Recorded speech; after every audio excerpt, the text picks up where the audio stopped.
इते मांखे ॿुधाईं त सनवे जो ॾींहुं ॾिठे हथियारबंदनि पारां वापारियुनि खां लखें रुपया फुर कई वई। मांझंदि खां हैदराबाद वेंदड़ वापारियुनि परवेज़ मेमण, सज्जाद अली मेमण ऐं अब्दुल्ला मेमण खां फुर थी मोटरसाइकिल सवार ॿधियल टिनि हथियारबंदनि 12 लख रुपया रोक रक़म ऐं मोबाइल फ़ोन फुर करे विया। अहम ख़बर अवां सां शेयर करे रहिया आहियूं। सनवे जो ॾींहुं ॾिठे हथियारबंदनि पारां वापारियुनि खां लखें रुपया फुर कया विया। मांझंदि खां हैदराबाद वेंदड़ वापारियुनि परवेज़ मेमण, सज्जाद अली मेमण ऐं अब्दुल्ला मेमण खां फुर थी आहे। मोटरसाइकिल सवार ॿुट ॿधियल हथियारबंदनि फुर कई आहे। सनवे जो ॾींहुं ॾिठे हथियारबंदनि पारां वापारियुनि खां लखें रुपया फुर कई वई आहे। मांझंदि खां हैदराबाद वेंदड़ वापारियुनि परवेज़ मेमण, सजाद अली मेमण ऐं अब्दुल्ला मेमण खां फुर कई।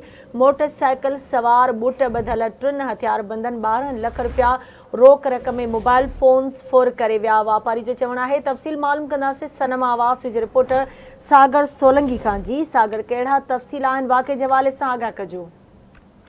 सनवे जो ॾींहुं हथियारनि जे तौर ते मुबैना तौर खां लखें रुपया फुर करे अची विया आहिनि। आवाज़ टीवी ॾिसंदड़नि खे ॿुधाए थाणे जी हद आबा तरफ़ में वेंदड़ सजाद अली मेमण ऐं अब्दुल्ला में काइदर हाईवे रोड ते रस्ते में हथियार तौर ते यर्ग माल मोबाइल फोन फुर करे। ठीक है सागर, अवां जी महिरबानी अपडेट करण लाइ।